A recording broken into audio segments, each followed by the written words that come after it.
This week on Jerusalem Dateline, a landmark economic conference convenes in Bahrain. It's the first step in the so-called deal of the century between Israelis and Palestinians, but will it work? Plus, a key discovery in the city of David reveals where man may have begun to worship one God. It's out of the book of Genesis and from the time of Abraham. And American football comes to Israel. All this and more this week on Jerusalem Dateline. Hello and welcome to this edition of Jerusalem Dateline. I'm Chris Mitchell. President Trump rolled out the first phase of his Israeli-Palestinian deal of the century as Palestinians in the West Bank and Gaza protested. CBN Middle East correspondent Julie Stahl has that story. Rioters attacked the Bahrain embassy in Iraq in protest to the U.S. plan rolled out at the Peace to Prosperity workshop in Bahrain. Palestinians rioted in the West Bank as the U.S. offered them a potential $28 billion investment deal over the next 10 years. We want this to become not a United States plan. We want this to become an international plan. So now that the plan is out there, we're looking for changes. The Palestinian Authority boycotted the event because the plan doesn't satisfy their political demands, like creating an independent state. The national rights are not real estate sold and bought with money, and reaching a political solution that guarantees freedom, dignity, and independence and legitimacy for our people must be before any economical program or project, because this would create stability and security for all. But Israeli Prime Minister Netanyahu said the plan could work. It's a welfare-based Palestinian economy. And what Jared and Jason have proposed in the Bahrain conference is basically to change welfare into investment and actually connect the two. I think that's a brilliant idea. How do I know? Because we did it in Israel, and it worked. That's why we are where we are today. Other reactions were mixed. The thing that's very obvious to me is the following. Number one, this is an economic plan that, if it's implemented, is obviously going to do enormous benefit to the Palestinian people. Number two, obviously, it isn't a substitute for the politics. If we managed to do it 25 years ago with significantly less money, I'm pretty sure that it can be done today with the amounts of money and with the private sector participation if we can achieve that hope of peace. Yep. For everybody to start working together to achieve what we're trying to achieve. 39 countries from around the world attended the joint U.S.-Bahrain-sponsored economic conference. In his opening comments, Trump's senior advisor Jared Kushner said the summit was intended to stop repeating what didn't work in the past and look at the Israeli-Palestinian conflict through a different lens. My direct message to the Palestinian people is that despite what those who have let you down in the past tell you, President Trump and America have not given up on you. This workshop is for you. The vision we developed and released, if executed correctly, will lead to a better future for the Palestinian people, a future of dignity, prosperity, and opportunity. For Israel, there's already signs of a payoff. Bahrain's foreign minister told Israeli press that his country recognizes Israel's right to exist and wants peace with the Jewish state. Julie Stahl, CBN News, Jerusalem. It will be historic if some of the Arab states begin to make peace with Israel. Well, further north in the region, many believe the Kurdish people of northern Iraq could be strategic allies for the U.S. during America's current crisis with Iran. Recently, a delegation of Christian leaders visited this region to meet face-to-face with Kurdish leaders. They found a people eager to strengthen ties with the U.S., Israel, and Christians worldwide. In September 2017, the Kurds of northern Iraq went to the polls and voted overwhelmingly for independence. They celebrated, but the world either ignored their dream of freedom or punished them economically. But these Christian leaders, including many from the White House Faith Advisory Board, came to reach out to the Kurds. While they came unofficially, their views will inform President Trump about the importance of the Kurdish people. So our intention was to bring over those who are influencing policy and decisions in D.C. to feel what the Kurds feel, because I think empathy is so important, to understand what they've gone through. Many saw the Kurds in a brand new way. I tell you what, there's a very special place. Being with the Kurds is an incredible experience. I've been with Kurds before, met with Kurds, but I've never been in a situation where I could talk to them candidly, where I could get to really experience their hospitality, their sincerity, the genuine nature of the Kurds. They went to the front lines overlooking the Nineveh Plain and met with the Peshmerga, the Kurdish military, responsible for pushing back ISIS. I wish that every American could stand where we're standing today and get the briefing that we got from the Kurdish military officials who helped to liberate this part of Iraq. This was literally the front lines in the struggle against ISIS, and the liberation of Mosul, which is just beyond where we're standing, was the critical hinge point in that victory. Now, with the ISIS caliphate basically destroyed, the Kurds and the U.S. face a common enemy, Iran. Shia militias are a very serious danger because they are made by Iran and they are against any kind of freedom or human rights. So there is not a lot of differences between them and ISIS. That's Iran. So Iran has a huge voice here in this part of the world, not only in Iran, but they have a huge voice here in Iraq. In fact, we were told by the general of the military in this Kurdish region in Iran that Baghdad, the capital of Iraq, is essentially controlled by Iran. He virtually said to us, it's not Iraq here, it's Iran here. Iran now controls 4 Mideast capitals: Beirut, Damascus, Baghdad, and Tehran. Given ongoing tension between the U.S. and Iran, the delegation sees the Kurds as a natural ally. I think we need to understand that one of the most practical ways that we can love and stand with Israel and bless Israel in these days is to stand with the Kurds.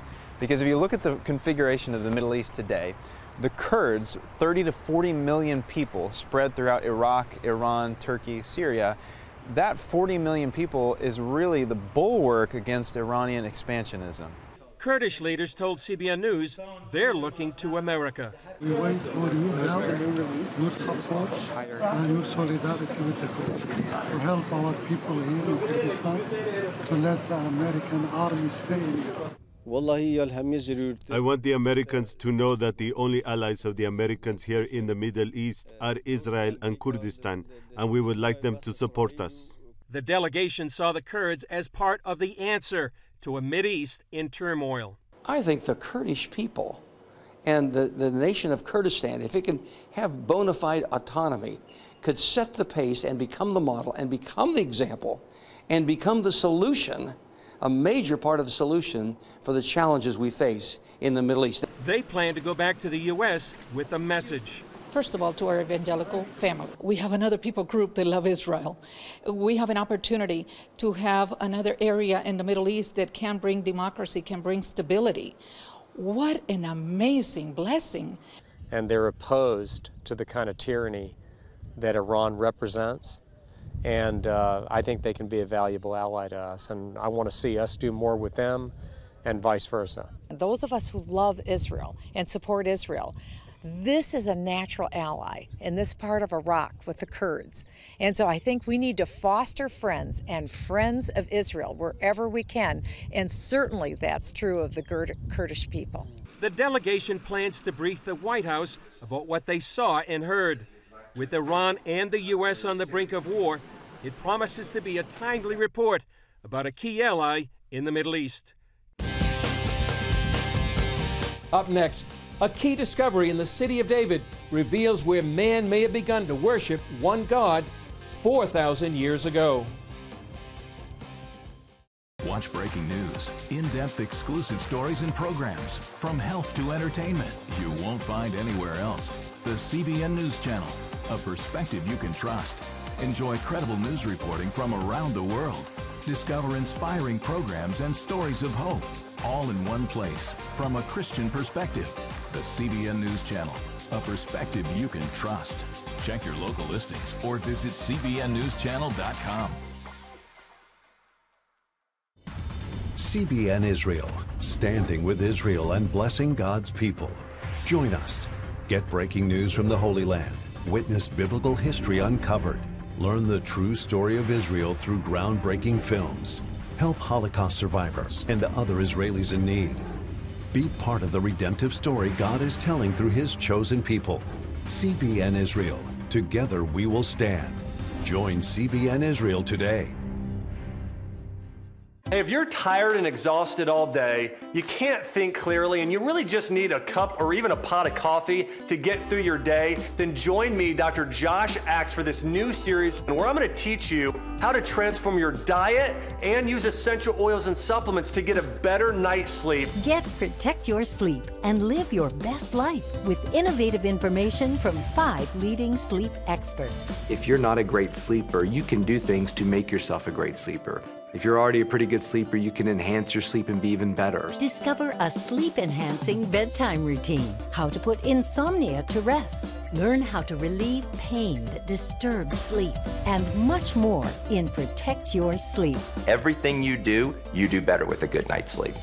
Wake up to your best life. Call 1-800-700-7000 to get your free DVD or booklet of Protect Your Sleep today. Don't miss out on this brand new series.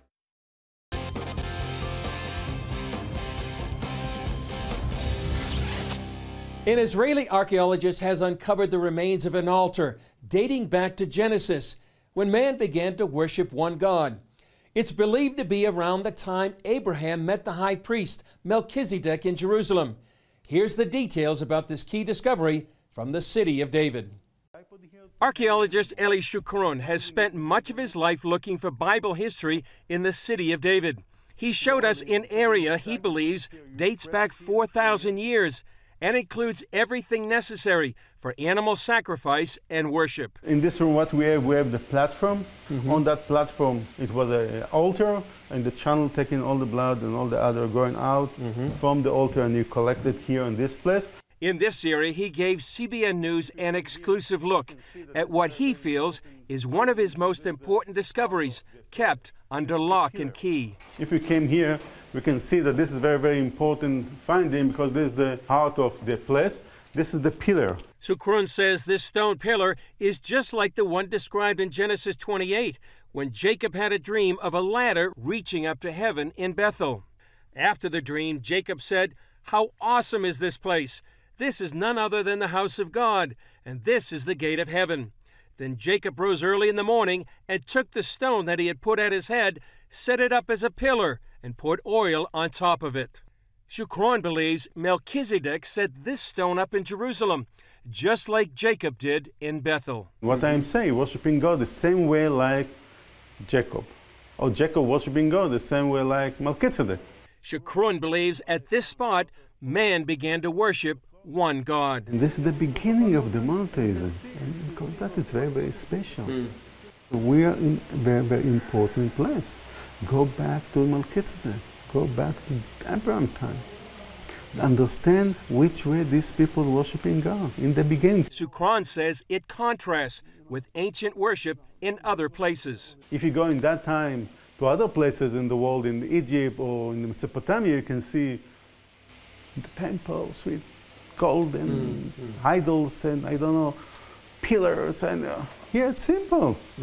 The stone, animals, sacrifice. The stone is the house of God, not gold and diamond. Everything is simple. This is what God wants us, to be simple. It's fantastic. For what? What reason? To connect it with God. Shukron says the combination of the altar for sacrifice, the blood channel, the olive press for anointing oil, the place to tie up the sacrificial animals, where they divided the sacrifice, lead him to believe this was the place where Melchizedek met Abraham. Genesis 14 describes the meeting. Then Melchizedek, king of Salem, brought out bread and wine. He was the priest of God Most High. And he blessed him and said, "Blessed be Abram, of God Most High, possessor of heaven and earth. And blessed be God Most High, who has delivered your enemies into your hand." And he gave him a tithe of all. He blessed Abraham with bread and wine. And Abraham gave him a tithe. Why Abraham gave him a tithe? because he was worshiping God. A tradition and way of life that continues some 4,000 years later. What are you doing today? The Jewish, the Christian, we're blessing the bread and wine. Different way, but blessing bread and wine. And we anointed. What all that started? Here in the city of David, in the temple of Melchizedek. This is the place. Sukron says this area was closed to make room for another place of worship. They filled it, they closed it. Why? Because no more worshiping area. Let's go focus to Mount Moriah, to the temple that Solomon built on Mount Moriah. Sukron sees this area as monotheism's ground zero, predating the temples of Solomon and Herod on the Temple Mount by hundreds of years. Because this is the beginning of the mountain, so Temple Zero. Then we have second temple and first temple, Mount Moriah, but this is Temple Zero. This is the beginning of the monotheism here, with Melchizedek as the high priest. This area is still being excavated, and one day the public should be able to see for themselves where mankind began to worship one God. Coming up, the story of how one woman survived a terrible terror attack and now lives out her passion to make sure it doesn't happen again. A historic bond between the Jewish people and the land of Israel cannot be broken. Now on Blu-ray or DVD, the new CBN documentary special, The Hope, The Rebirth of Israel. History is knocking on the door. Things are changing. Call 1-800-700-7000 or go to cbn.com/Israel The Hope to receive your copy of the CBN documentary special, The Hope, The Rebirth of Israel, for a gift of $10 or more. Now on Blu-ray or DVD. Once he declares the state of Israel, they're all going to come after us. Go on an extraordinary journey as Gordon Robertson explores the founding of Israel and meet the heroes who made history. The United States recognizes the new state of Israel. The Hope, The Rebirth of Israel can be yours on Blu-ray or DVD for a gift of $10 or more. Call 1-800-700-7000 or log on to cbn.com/Israel The Hope. Call now.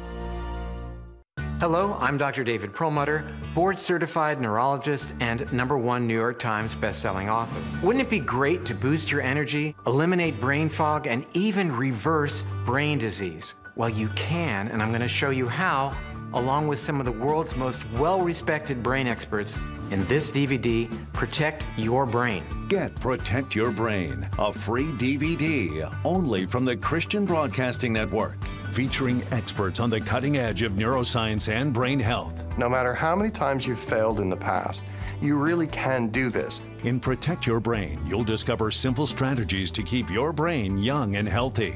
Improve your memory. Discover the gut-brain connection. In Protect Your Brain. Get your free copy at cbn.com or call 1-800-700-7000. If you want to improve the quality of your life, get the DVD Protect Your Brain and get it today.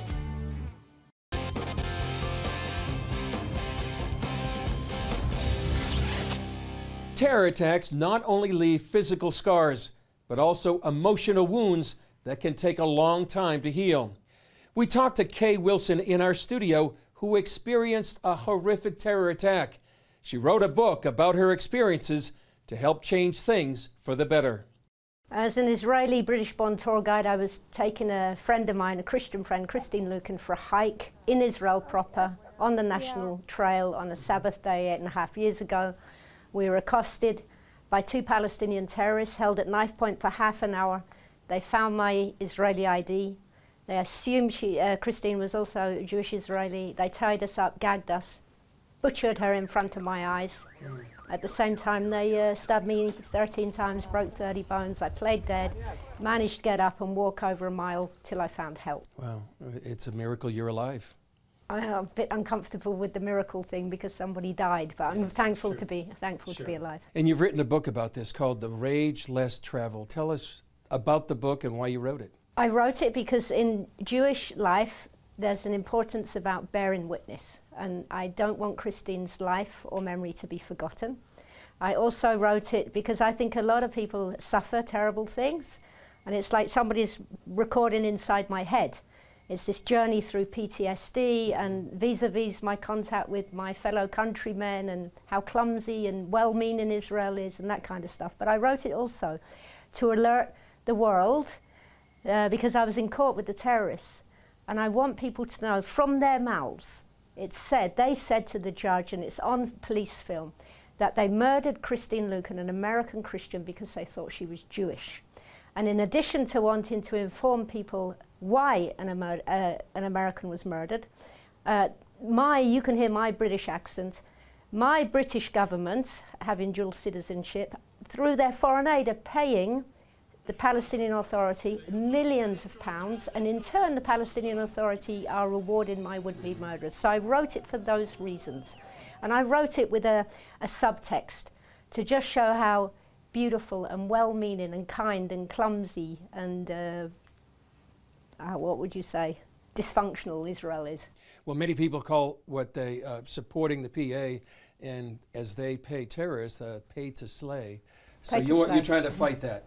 I am, and President Trump stopped that. Holland have reduced the monies. But the British government, they're obstinate. They blatantly lie. They say, you know, we only give to teachers and to health workers. And I say, prove it. Absolutely prove it. And if I may say about my book, it's a memoir, which means it's a portion of my life. And it's as much about hope as it is about hell. Not one New York publisher, although they wrote back saying this is amazing, it's so beautifully written, no one would publish it. Why? One letter said, because I don't mention the poor and suffering Palestinians. This is outrageous, because first of all, a memoir is about the author, it's not about other people. But then to bring a moral equivalence on my scarred back, on the corpse of my dead friend, and virtue signal, and politically try and make a point out of Christine's murder, it's beyond outrageous. Well, obviously you've been through the hell. What is your idea about hope? What hope do you want to convey? There's lots of cliches, like time heals, God has a plan, and sometimes these don't work. And the hope that I've found, all right, is in the consistency and the faithfulness of people, of my people, and Christians too, that through being friends, through not advising, just through being friends, okay, we're in this together. The Jewish people, we've had a very long history of pogroms and suffering, and we're still here. And the same is for me and any other survivor of terrorism. We are still here, and that is an eternal hope. When people read your book, what do you want them to take away from that? I'd like them to feel a sense that Christine's death was not in vain, that it's too late to bring her back, but they would feel enraged with the injustice of the salaries and that a Christian woman was murdered because she was assumed to be Jewish. And I would love them to take away that they're going to take action. If they're not from America, they can lobby their own European governments. That's what I'd really like. Yeah. Well, and I'd like them to come to Israel, and I'll be their tour guide. Up next, the National Football League comes to Israel. Prophecy thousands of years old. We were called to be a light to the world. Being fulfilled today. Discover how. Get to life. Call 1-800-700-7000. We consider it our duty to reach out and help others around the world. For a gift of $10 or more, you can own the acclaimed CBN documentary To Life. Just call 1-800-700-7000 or log on to cbn.com. To treat a human, no matter what he is, which religious he has, which color he is, this is what I'm doing. See how the people of Israel are fulfilling prophecy. History is being written, and I want to be a part of it. By sharing their knowledge. In Africa, in Asia, in South America, in East Europe. And their love. This is how we work. This is us. Get to life. Call 1-800-700-7000 or log on to cbn.com. How'd you like to get a redo on your health, on your body, on your arteries, so you could have the energy you had 20 years ago? The great news is you can. I'm Dr. Mike Roizen, chair of the Wellness Institute at the Cleveland Clinic. I've written 4 New York Times bestsellers. But even better than having to read all that, you can listen to this DVD and watch it. Protect your heart? Yes, you can. Here's how. Go to CBN.com or call 1-800-700-7000 for your free copy of Protect Your Heart. Let the medical experts show you their new discoveries on how to avoid heart disease and even reverse it. Easy steps to uncover the hidden dangers in your medicine cabinet, reduce stress, and get a complete do-over for your health. Call 1-800-700-7000. That's 1-800-700-7000. Or go to CBN.com to claim your free copy of Protect Your Heart.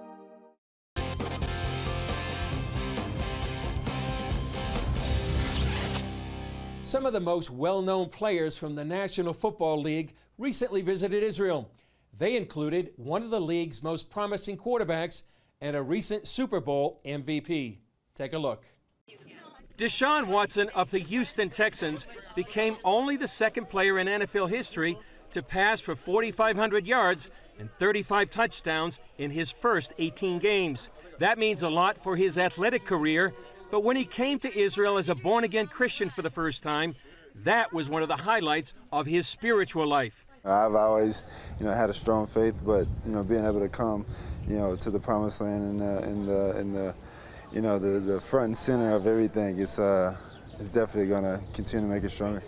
Across town, current and former members of the New England Patriots came to support Israel's Football League and tour Israel. Owner Robert Kraft brought the players, along with the 6 Super Bowl trophies the Patriots have won. Israel awarded Kraft with the Genesis Prize for his contributions to the state of Israel. What does it mean to be here in Jerusalem? It's my favorite city in the world outside of the U.S. and brings a sport I love here and people I love to the holiest city in the world is a great thrill and always inspires me. Super Bowl MVP Julian Edelman came back to Israel. What does it mean for you as a Jew to come back here to the Promised Land? It's awesome. I've been here before. It's unbelievable. I love coming here. People are unbelievable. It's a fantastic environment. Former quarterback and broadcaster Scott Zolik said walking in the footsteps of the Bible meant a lot. Then to go to the Sea of Galilee and you read about it in the Bible. I've been to Bible school for 12 years as a kid. You know where it is, but to sit when you put your feet in the Sea of Galilee, it's an amazing experience from the human element aspect. My favorite thing by far definitely was being able to get baptized in the Jordan River. It meant everything. Just to be able to do that and be able to go back to the States. Many, like Nate Ebner, plan on coming back. Some great memories, that's for sure, and hopefully get to come back again and make some new ones. But really just this whole experience from top to bottom, and it's been a very special trip, one I'll remember for the rest of my life. During the event, 2 Israeli football teams squared off and were coached by the Patriot players. At the end of the event, they traded jerseys. Kraft has brought Patriots and other NFL players to the Holy Land before, and it's likely he'll bring them back again. Well, that's all for this edition. Thanks for joining us. Remember, you can follow us on Facebook, Twitter, Instagram, and YouTube. I'm Chris Mitchell. We'll see you next time on Jerusalem Dateline.